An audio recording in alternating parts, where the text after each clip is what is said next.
Thank you so much for coming on. Really, it's it means a lot. Thank you. And thank you for taking the time. Mm. And with a lot of these podcasts, particularly the ones I've been doing over the last kind of few weeks, I've been finding it's always good to start at the beginning. And if you're happy, Yeah. could you talk a little bit about your journey if you can take it back to the beginning? Yeah, sure. I've always sort of known I've had something different about me from an early age. Mm. You know, for example, secondary school, I'd often feel like I wanted something, but I wasn't sure what I wanted. Like that feeling of a craving almost. And I wasn't using anything from that age. I started using about the age of 15, but before that, I'd always have this feeling that there was something a little bit in me that I wanted more of. I wanted something to relieve some of the pressure, the pain, the anxiety. I've always suffered, I think, with my mental health in that respect, the anxiety from an early age. Before I was truly diagnosed with anxiety, from a young age, 5, when things started to change within my family system, I started feeling like shy and inward, and there was a lot of pent-up emotion in me that I wasn't dealing with as a youngster. And now I'm starting to be able to understand that process of release and repression of those aspects of me I didn't want to face back then as a young person. So yeah, my experiences were quite mixed up as a child. I suffered with, there was divorce within my family and things like that. I can't say it was the biggest trauma. I think I am an addict through and through. I think nothing would have changed that. But there was also this insecurity from some of my experiences that occurred within my early childhood and things like that. Yeah. I kind of get the sense that you're kind of describing that introspection, that kind of inwardness, being kind of withdrawn in your own head quite a lot. Yeah, definitely. It was a form of introspection. Yeah, it was definitely an insecure, inwards way of very, very self-centered, like a lot of us are, and constantly thinking of myself, and there was aspects of me that would often kind of beat myself up a lot, and wasn't sure how to always deal with that, and I'd try and fight myself even more to stop myself from having to deal with it, trying to change the way I feel all the time, and that comes with extra thought and extra ways of trying to overcome something that isn't necessarily a massive problem. If I'd let myself be a long time ago and not tried to change myself all the time, it would have been an easier journey. These are the things I'm starting to understand now, that it is what it is, and it is a natural process, relaxing, and it's not something that needs to be changed, because I already am that way. Going off on a tangent. I hear you. It's almost like there comes a point where there has to be some acceptance around some certain parts of us or aspects of us. I am a certain way. It's taken me a long time to kind of accept that, to rectify that, and I think in the acknowledgement that there can be some peace with that. You know? But also, you know, I'm a similar way, and I was thinking sometimes, because I'm quite withdrawn and can be reclusive and isolative and in my own head and in my own thoughts a lot of the time, I often don't, kind of just naturally by being the way that I am, I don't get a lot of external input from other people. I don't get a lot of witnesses kind of, you know, telling me things, just because I'm so kind of cut off with and withdrawn. I think I kind of pay for that in some ways. Is that something that you experience? Like the ideas that you have, you analyse them and interpret them by yourself on your own, in your own way? For sure, yeah, definitely. If I'm left alone with my own head, it can come up with all sorts of problems, and then the so-called solution as well, which is a result. You know, the solution would have been for my problems constantly trying to change the way I feel, constantly trying to change my anxiety or my mental health, and that doesn't work. When I'm with people and I have that connection with people, my sponsor I can connect with, he's always a solution, a true solution. But yeah, if I'm left by myself and don't go to meetings and don't carry out some of the work that's required in the fellowship, then I can go down a slippery route. Yeah. I've had counselling in the past. That's usually has been fairly helpful. Psychodynamic form of counselling, delving into the past, like childhood things, and then bringing things to the conscious from the subconscious, and that was helpful to a degree. But yeah, it's if I am disconnected, then I definitely notice there is a lot more going on for me in my head, and you know, it's a matter of realising that at the time. And I'm quite good at that now. You know, after 3 years clean, I can recognise when I'm starting to feel that way, and I will get to a meeting or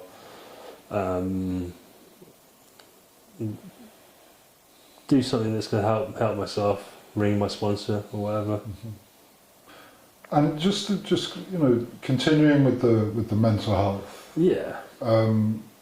Do you, in your experience, do you see a lot of correlation between mental health and addiction and addictive tendencies? Yeah, I do, definitely, and I also see like there is a lot of trauma within certain addicts as well. There is a correlation between the mental health aspects and addiction. Yeah, I do see that. I notice a lot of us do get a bit anxious within meetings, and it's rare to find a completely peaceful person that's doing well, in my own head anyway, that is quite comfortable and finding complete enlightenment. You know, maybe that's just a personal thing, personal understanding. But I do have hope. I can relax further and further. Yeah. Yeah, there is a correlation for sure. Yeah, I do notice that it's mostly anxiety, there is depression, and then there is more extreme mental health issues as well. You know, the bipolar and the mania, manic depression, and schizophrenia as well, which is something I suffer with as well. Could you, and the schizophrenia is, I'm really interested to ask, like, you know, how you found that relationship between that and addiction. I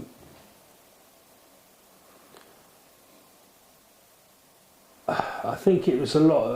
There's a lot of factors that led towards me developing schizophrenia. I think, and one of them may well have been my addiction. Constantly smoking cannabis for a long time, all day.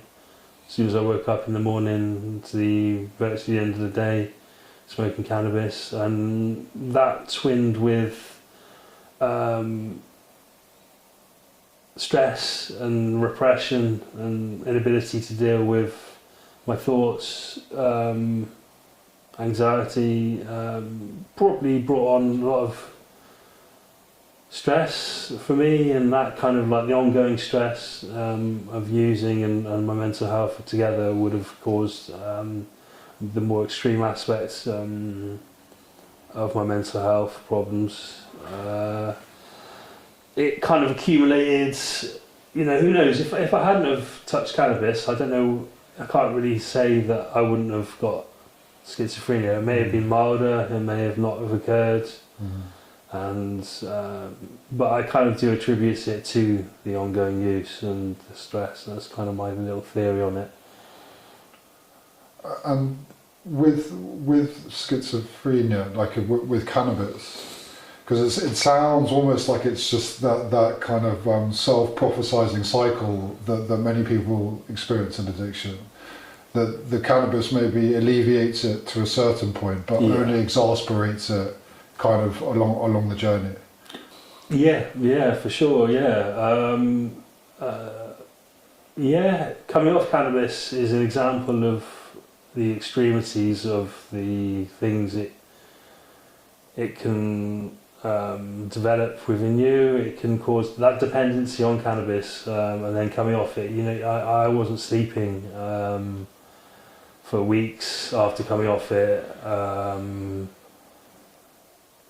And I wasn't eating, lost a little bit of weight, and it's quite, it is quite strong. It just goes to show that how strong it can be, and what it does to your system, and that. It must be terrifying. It was terrifying. Yeah, it is, isn't it? Yeah. Yeah, it is. That dependency can cause all sorts of problems. Yeah. And I once read schizophrenia can sometimes be like a kaleidoscope of the mind, just like a heavily fragmented interpretation of reality. Yeah. And you've got little kind of like incredibly terrifying for somebody that's kind of going through that and experiencing that. When I started hearing the voices at the age of 22 or so, that was a worry. I knew it wasn't part of my mind, that it was part of my mind, but I knew it was an excess part that was coming through from my subconscious. And then as it progressed, it did become more terrifying. The stress I felt whilst I was unmedicated on it was massive when I was in the peak of my schizophrenia, and that stress was probably the hardest part of it. The stress running from my spine up to the back of my head into the scalp and then over my head. It was just raw pain. It was actually a painful feeling, so stressful that it was painful. And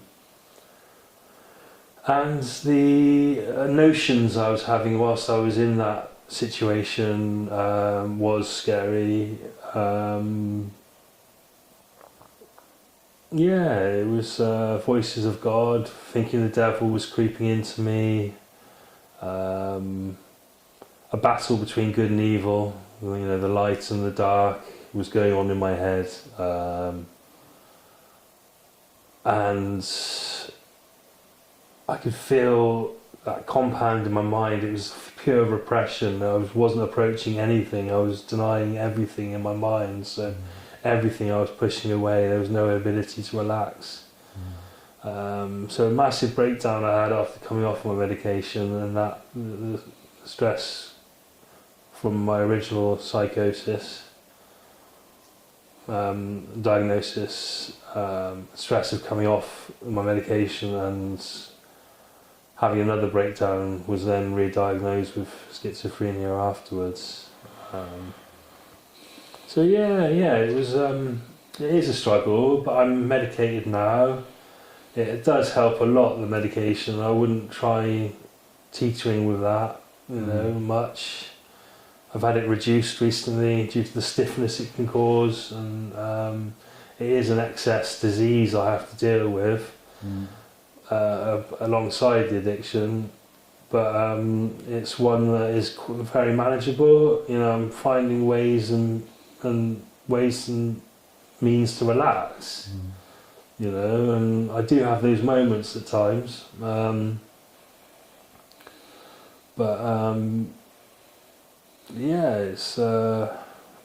It has been a long journey with it all. Yeah.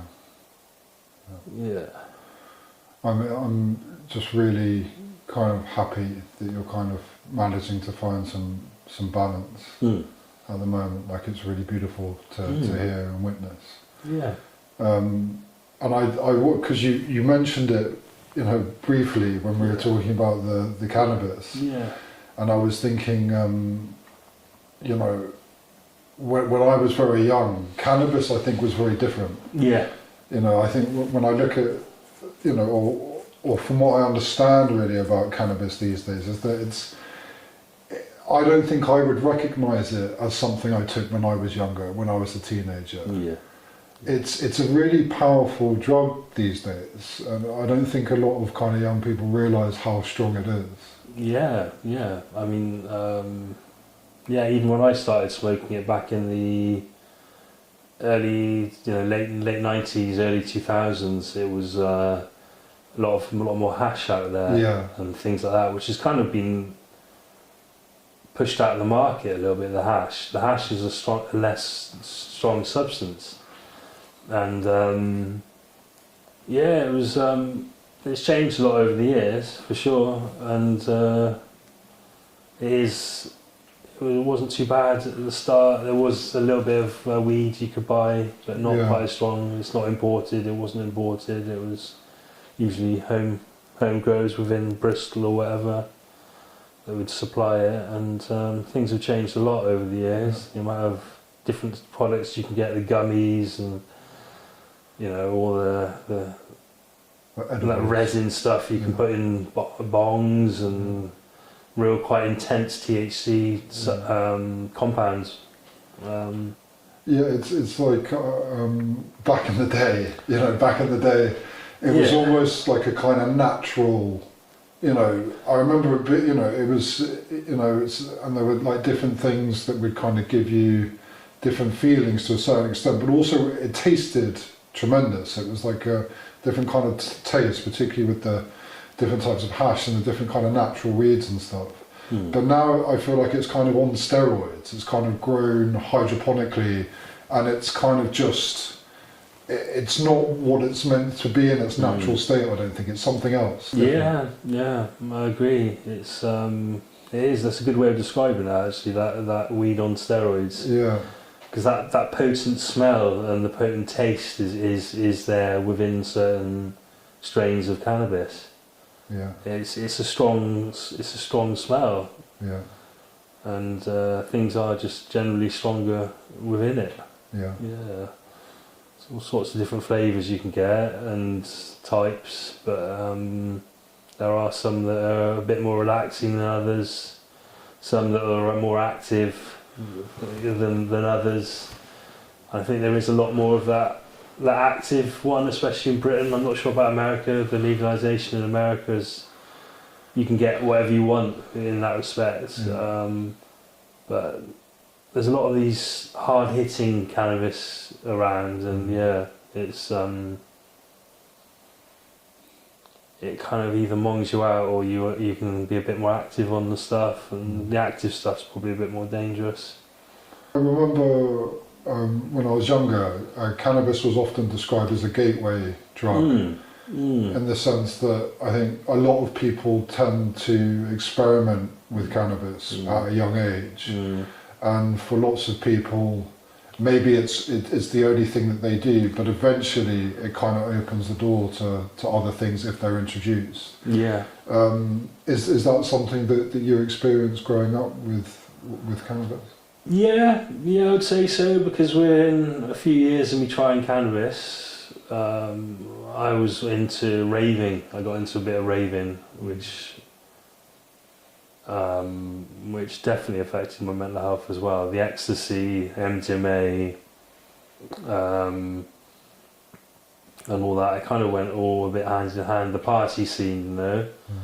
I wanted to move on from cannabis a bit. Cannabis didn't become boring for me personally, but as I grew a bit older, you know, it did move on to the night scene, and cannabis would often dope me out too much, so I'd want to pick myself up with ecstasy. I didn't get into cocaine until about the age of 28, I think it was. Then I started kicking off with that as well. So they kind of all lead on from each other, don't they, in some ways? Yeah. But yeah, it is a definite gateway. I was so nervous when I first wanted to try cannabis. I was 13 actually in Amsterdam, and I wanted to try it then with a friend. But I was petrified of trying it alone. He didn't want to do it. He's probably not an addict. And he saw his father decline, wanted to move to Holland so he could smoke cannabis. But he didn't want to, so I didn't touch it. But within a few years after that, I was in school. I got it in school, and completely nervous and petrified about using it. I think the first voice I heard was within a few moments of smoking cannabis at the age of 15. My mind literally changed then, and I could sense that there was a voice coming from outside of my psyche a little bit. You know, it was that way. And I suppose that would have been the decline, the start of the decline, touching that kind of drug for the first time, and then, It sounds almost like ghostly, like an apparition. Yeah, it was slightly, yeah. It was my own sort of voice within my head, but coming from different angles, so coming in and permeating through from another area of my mind. If that makes any sense. But almost feeling like it's external, like it's inside of you, but externally being heard. Yeah. So I remember that now. I remember that was the way it was, and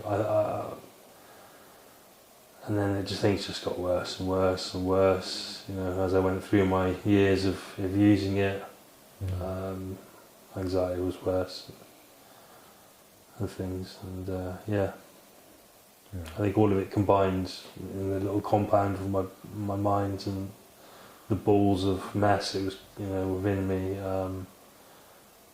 Just contributed quite severely to my general life.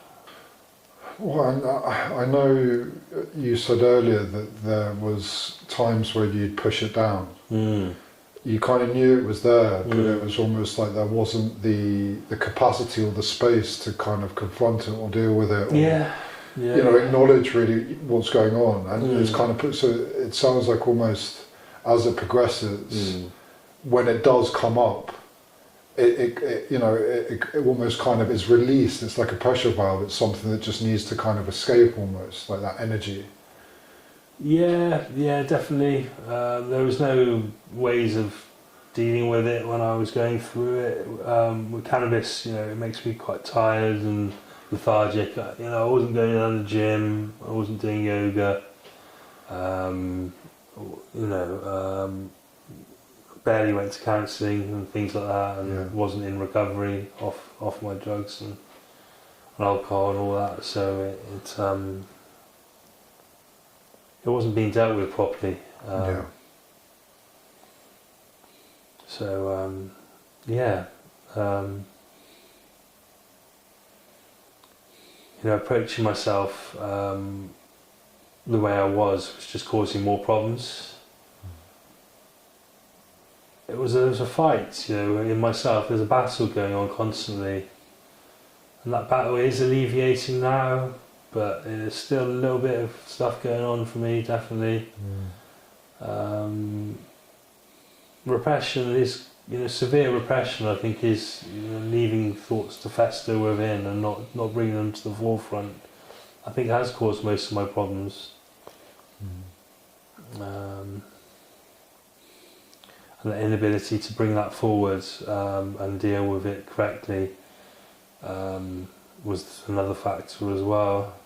Well, it takes practice. It takes practice because it's, like we talked about, it's something that I think doesn't come naturally to us. Yeah. That phone call, or even answering someone who's calling, someone who's ringing you, just kind of answering the phone, let alone calling someone. And reaching out and engaging and talking to someone about how you feel. Just that whole thing can feel very foreign. And very difficult, and just kind of it's more comfortable just to kind of close the door and just deal with what you're kind of dealing with. So you're right, talking and engaging, when things are coming up, is a tremendous medicine. It's a tremendous medicine. But it takes practice. Okay. Yeah. Even today, coming on here and being as brave as you are and talking about these things, it's a lot, being open and willing to discuss it and talk about your journey. Sure.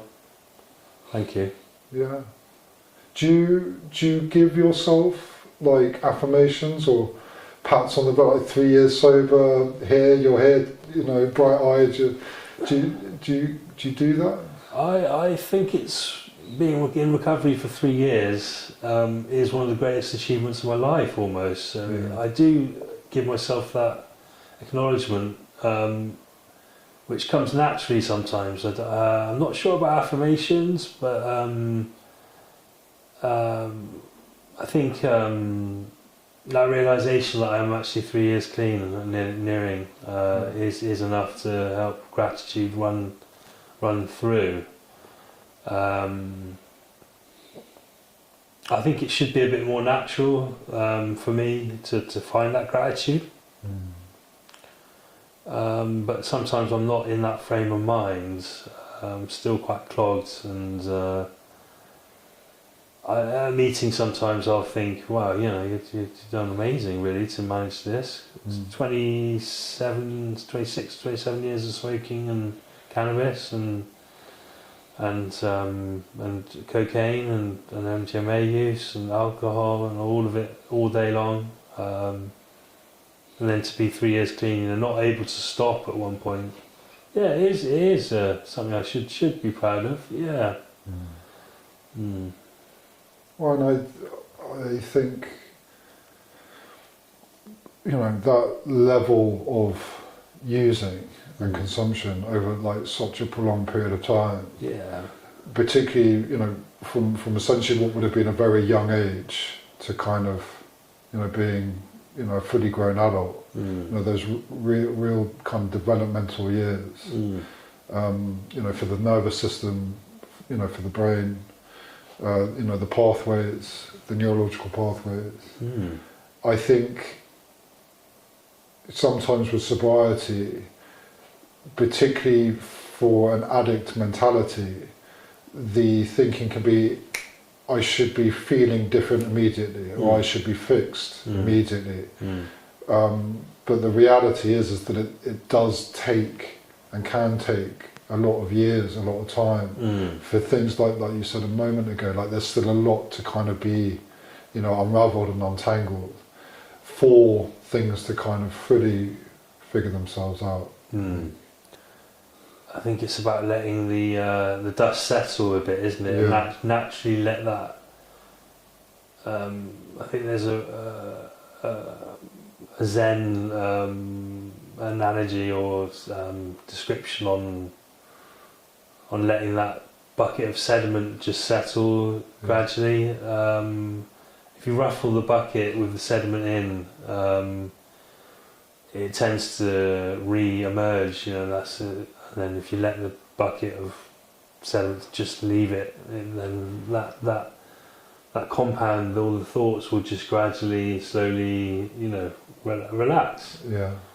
Something I've always found really hard to do, Yeah. but just to let myself be. Yeah. But yeah, there is that definitely arising in me. Yeah. Yeah. And are there certain outlets, are there certain activities that's helping you more than others? I've been recently going to the gym. That helps a lot. I've done some yoga this morning, believe it or not. And there's other, meetings is a good outlet. Yeah. And I have some decks at home, some DJ decks that I can get on them sometimes. Artwork, looking after my daughter, for example, as well. Looking after her well at the moment, and that's a great time with her. I wouldn't have been able to done that in my using. So yeah, she's a little madam at times, my daughter, but what more do you expect from young child? Yeah. So I'm proud of the way I'm bringing up my daughter, I think, and yeah, I'm giving her the best life that she could have at the moment, I think. I think these are almost the rewards of sobriety. Yeah, for sure. Being present. Yeah. I'm going to give her as good a life as I can possibly help her have, which isn't too bad so far. Yeah. She's outgoing. She's enjoying preschool, and she's a nice girl. She's a caring girl, but she has an edge about her, which is interesting as well. Yeah. Yeah. Well, and you can witness it. Yeah. And you can experience it, and you can give feedback on it, and be there. Mm. It's just it's a wonderful, I think, gift for both of you. Yeah, definitely. I'm pleased. My wife as well. She's good with my daughter Grace, and yeah. We do things together. We went swimming the other day, on a few days ago, on the last Saturday, and that's a nice outlet, just doing things like that. Family swimming session, which was nice. And it is, 3 years sober now. Is there anything that surprised you about yourself 3 years sober?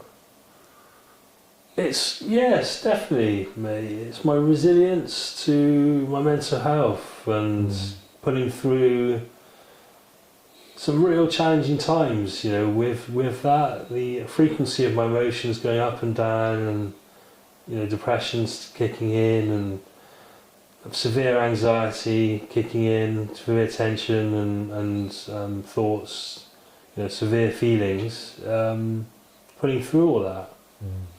And being able to now then go to the gym and release that, and it's an achievement, that sort of thing. I've also done a channel on YouTube and put a few videos out there. That was another thing that I was quite surprised at myself for doing.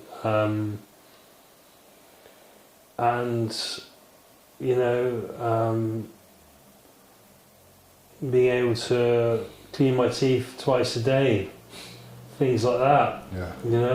My teeth were getting bad in my using. I would never brush my teeth, and it's just little things like that. With my mental health being that poor, and my addiction being that downtrodden, bringing me down all the time.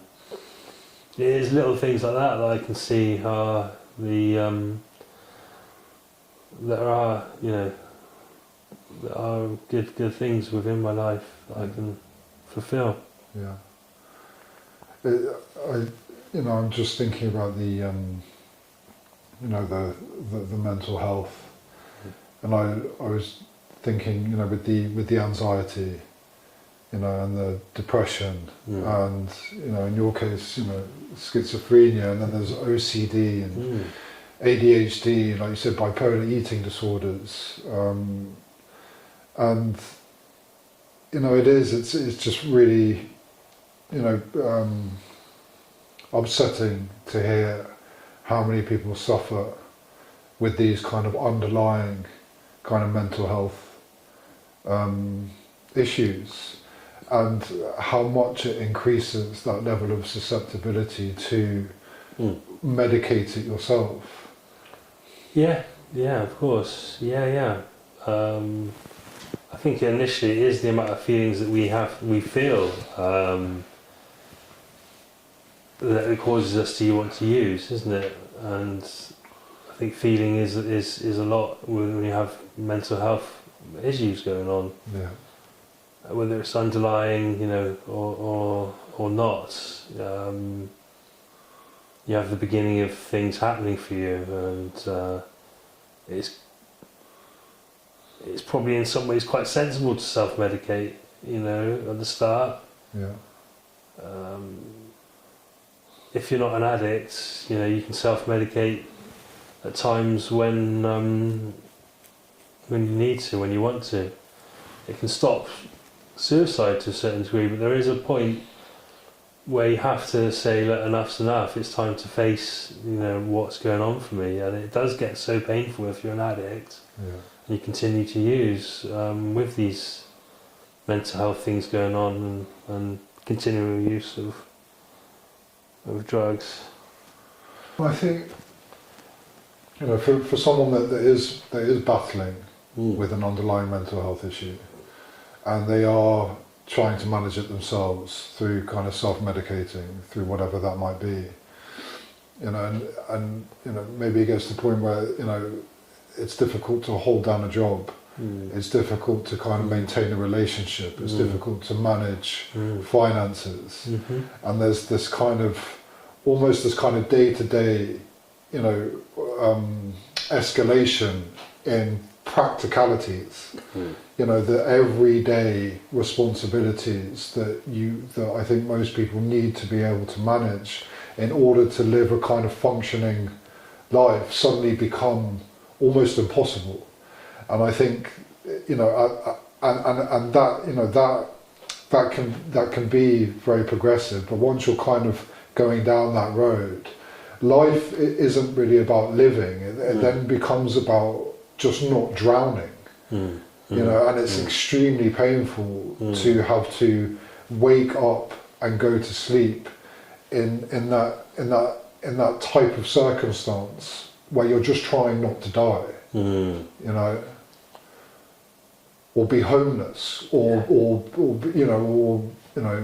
just broken. Yeah. It's that feeling of slowly committing suicide, and you're using it, as you mentioned, trying not to die. That's one thing I always felt I was doing, especially on cocaine. There's 4 a.m. and feeling awful, and feeling your heart going, and all that with it. It just reminded me of death, and when was that going to come? I don't want to be found dead the next day. I always knew I was slowly committing suicide with my using. Yeah, I think that there's some, and I mentioned this on a previous podcast, there's almost a perverse rationality behind it. Because it's like, there's, I've just lost my job and I've got no money, and I'm continuing to kind of, and I'm, just getting myself deeper and deeper. It can only end in a couple of ways, and I think even in and amongst it, you kind of can see where it's going. Yeah. If nothing changes. Yeah. definitely. I mean, it is hard to get hold down things, you know, even if you want to work through using, you know, loss of job and loss of aspects like that is quite rife within our world. Loss of family, loss of connection, loss of life, loss of lots of things, you know, it becomes that way, doesn't it? And we often talk about rock bottoms, you know, that or there's the kind of alcoholic moment of clarity. You know, do you remember that moment for you where there was a point where you did actually ask for help? I really did. It was a deep surrender, that last moment. It was on Easter Saturday, 3 years ago. It was during lockdown. I was at a house party with just two other lads. Small house party, on coke, on drink, on MDMA, on cannabis, and suffering a lot with my mental health. And I was in the corner of the room, you know, my two mates on the decks, looking at each other, laughing, having a good time. And I was watching them and I thought, you know, this is like, that isn't me. I'm not having a good time. I'm sat here resentful towards my friends for having a good time. I'm like aggressive. I'm angry. I'm full of rage. I'm full of fear. Mostly fear is underneath all that. And I looked at them, I thought, I just can't do this anymore. I cannot do this. And I thought, you know, I've got to change, I've got to do something here, and I've got to put my all into what I know from what I'd learned in the past about the fellowships. And I did that in the end. I did that within that night, actually. I rang someone who I knew, who is my sponsor to today, and yeah, I asked him to be my sponsor that night, and he said he'll get back to me the next day. And on Easter Sunday, I then started my journey into recovery. But that moment of surrender came that night, and I remember it deeply. I remember it properly, and I thought that fuck it, I cannot do this anymore. Came strong. It was a deep surrender. Yeah. Sounds like a lightning bolt. It was, and I do wish that on us, you know, many other people that can see that clarity that I had. It was a lightning bolt. It was a lightning bolt moment, and I'm pleased it came. But it has been a struggle at times the last few years. But things are only ever moving forwards. I'm never going backwards now. I'll go back, nowadays I'll go forward 3 steps and I'll go back 1, always moving forward, whereas before that date, 3 years ago, I was moving back constantly in the mud and trying to struggle constantly, trying to get my way out of what I was in, and just not doing too well like that. And that was basically 3 years ago. Yeah, it was April the 4th. Yeah. Was my clean date. Yeah, I think that, like you said, with the progression, you know, being sober, it's not a kind of you know, linear trajectory. You know, it is up and down, around and round. But it does feel progressive. You know, like you said, you know, I know it sounds remedial, but you know, having clean socks in the sock drawer and being able to, you know, brush your teeth and just having some semblance of organisation in your life that you can wake up to, just makes a world of difference. But we also, you know, often talk about, you know, on the podcast, this kind of this grey area you know, of life. You know, I think in active addiction, the experience of life can oscillate like a heartbeat. You know, it kind of goes ping, ping down to, and so it's like you're either high on the ceiling or just kind of broken on the floor. But in sobriety, you're just kind of in this middle place, and you try and make the best out of it. Yeah. And there is sometimes that voice or that underlying yearning to want to go and like go to that high place. Sure. Just because, just for escapism, just for a change. Yeah. You know, but that is the challenge in some respects of sobriety. Definitely, and I think that's why I try to study the 12th step in detail, the spiritual awakening aspects of steps. You know, it's kind of like some gurus, some people that are within certain aspects of religion, they promise, you know, that blissful feeling, that nice feeling, at least relaxation and peace and contentment, and whether that's obtainable or not, I don't know, but there is that I look forward, that I want, you know, and I do chase that a little bit, you know, within my recovery. There is hope that I will feel a lot better, I know that much, but it can be, it can be challenging at times with my feelings, but yeah. Yeah, I hear you, man. I know exactly what you're talking about. It's the best way. It is the best way. There's no doubt. I would be dead now without the help of the fellowships and me quitting drugs. But there are challenges in recovery, and some people are okay actually. You know, the honeymoon period people have at the start of their recovery is a nice feeling. It's that joyous feeling. I never had that personally. I'm hoping that'll come later, after, you know, have a honeymoon period later in the recovery. But always kind of like striving too much for things, I think, in my mind, and that doesn't help. You know, it's best just to be, isn't it, and accept what there is and accept what we have. Well, I think it's almost the repetition of a person of your self-reflection. You know, if every morning you wake up and you see your face, you know, and that's kind of all you're kind of see. It gets a bit, you know, you want to have a different experience of that reflection maybe.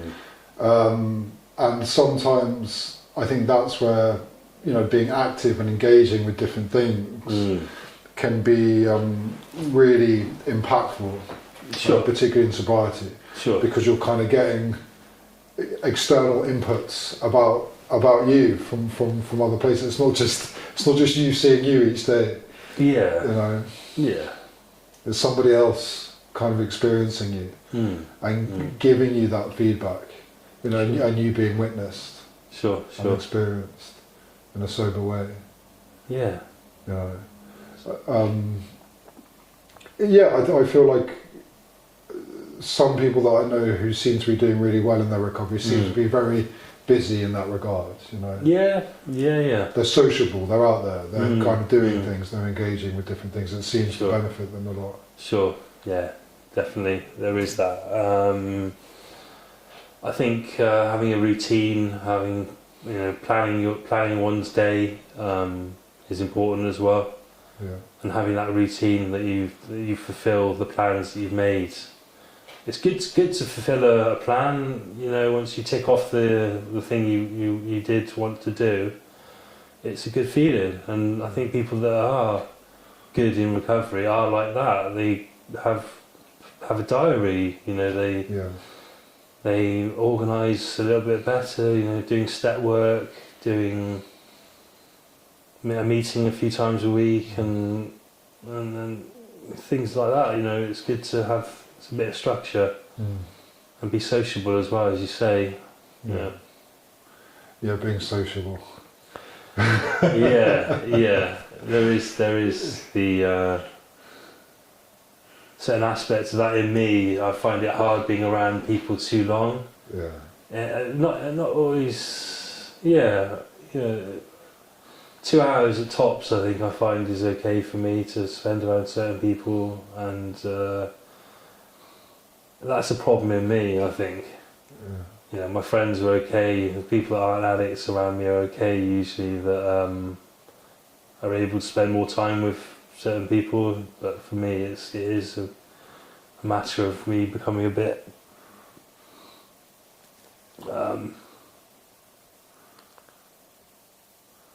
distant, a bit frustrated after a while of certain conversation and interaction. It's a personal thing. Like out your comfort zone. Yeah, usually it is out of my comfort zone. I did go to a pub a few weeks ago. My friends were drinking, went to go and play pool with them. Obviously I wasn't drinking. I can do that now, but they were okay for a certain amount of time. It was the two friends I surrendered with actually. Okay. When I did surrender, and they're okay with each other, but I'm the black sheep in some ways. I don't know how they view me completely, but that's the way I view it. And I find things do get a bit hard after a certain amount of time, and I do remove myself from the situation then. It's okay then. And over the years, I'd imagine you've kind of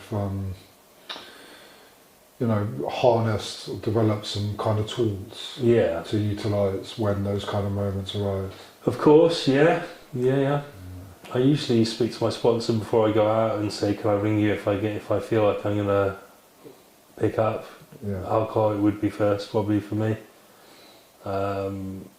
But I didn't feel the need when I was out at all to do that, so I didn't ring him the other week. But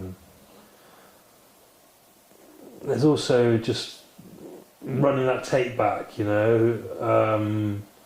of what it was like to use, and the end days of using, those last few years where I was using against my own will. So to run the tape back and see what it was like back then is a big motivation to stay off drugs and alcohol. I think when I run the tape back, it can feel very traumatic. Like I get very intense flashbacks or very dark moments, but then also very persuasive moments. Yeah.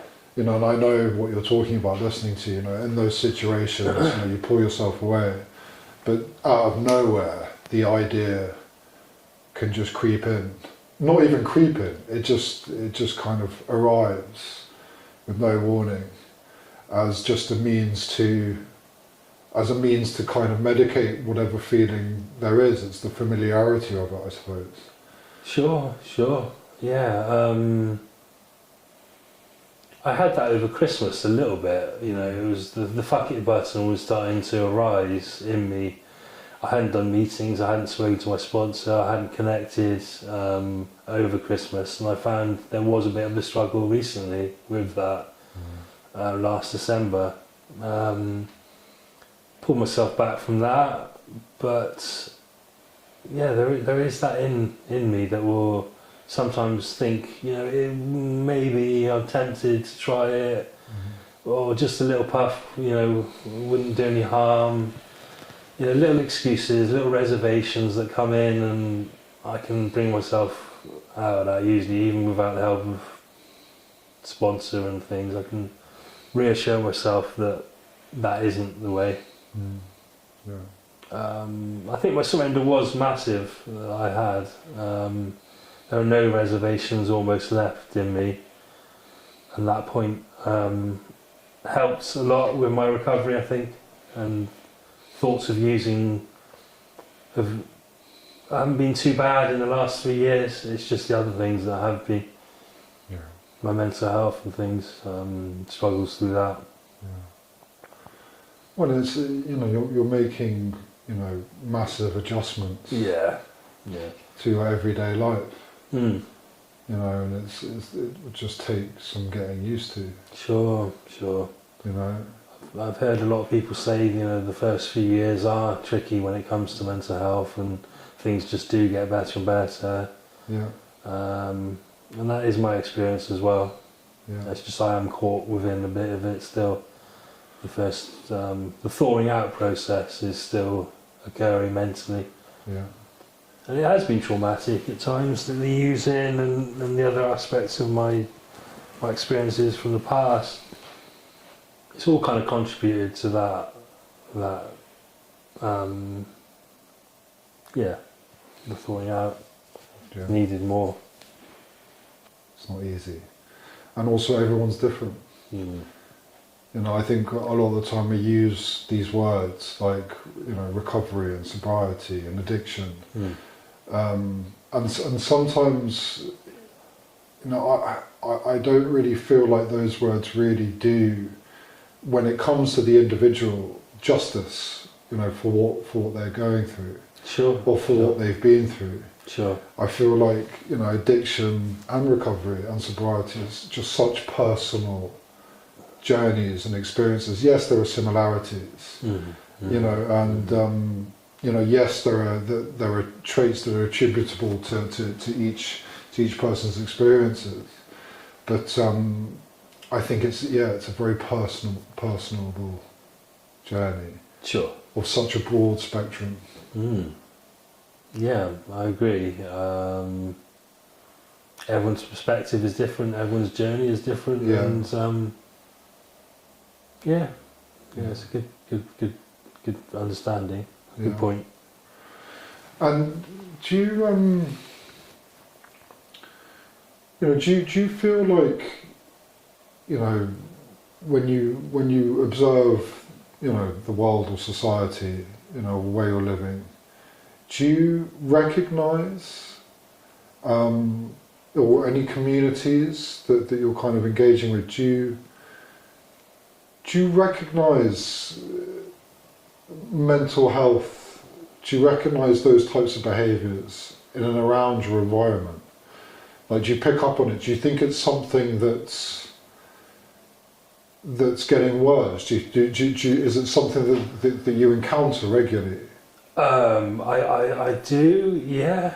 I've noticed it a little bit worse. I've heard of it being worse, these the mental health aspects of things. Through lockdown, I think COVID caused a lot of problems there, and the state of the world is causing problems there. But you have to face a little bit of pain to understand what happiness is. So I don't see it as a bad thing. I empathise with people that go through that, but I have noticed it in people as well. I can notice when in certain people in town, you see them preaching or in the centre of town, or talking to themselves a certain way, or I can notice certain mental health aspects coming through in certain people, if that's what you mean. Yeah. It is a bit of a pandemic, I've heard, and as I say, I empathise with people that go through that.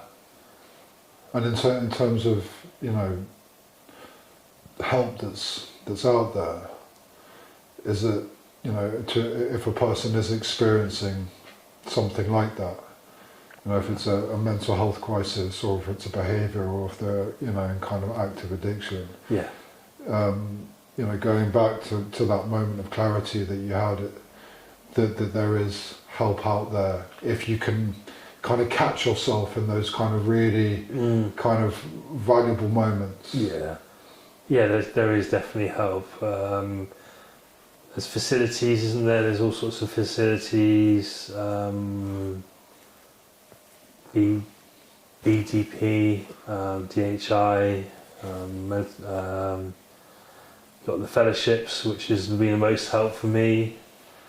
There's also, centres, rehab clinics. There's Mind for the mental health aspect of things, and all sorts of other help out there as well. I've done courses through certain agencies, facilitation course I've done, things like that. You know, they offer all sorts, and they offer all sorts of help to help us move forward and overcome some of the problems that we have faced. And it's good that there are people out there that are willing to do that, are willing to help and put on these charities and fellowships and things. There is a spectrum in this world, I find, and you know, it's bad, middle ground, and good. I think the people that do that sort of thing are quite nice, good people, and willing to help, which is lovely as well. Yeah, the help's there if you're willing to take it and kind of engage with it. Sure. But I agree with you. I think recovery. I'm tempted to say unique, but I don't think it particularly is unique in that regard. But there does seem to be a lot of people that have gone through it.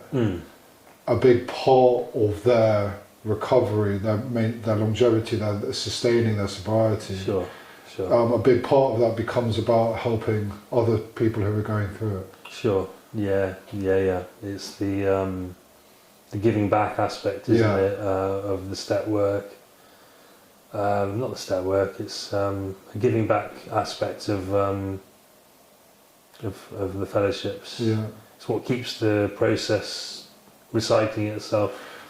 Well, even like in I know in some treatment centres, or in lots of treatment centres, a lot of therapists, a lot of counsellors are often ex-addicts themselves, ex-addicts, but you know, people who are in sobriety. And I know that a lot of the time, you know, people will pursue you know, counselling certificates or, you know, therapeutic diplomas.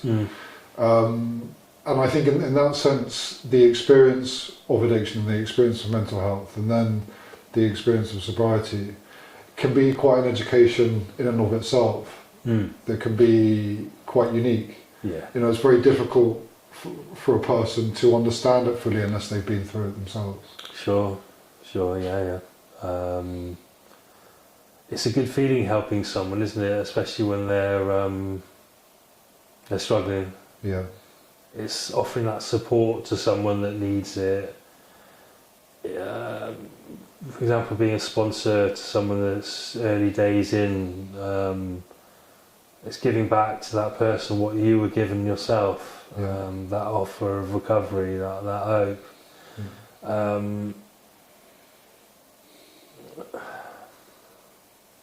And yeah, no, it is. It's a lovely feeling helping someone come through the trauma, helping them through the steps, and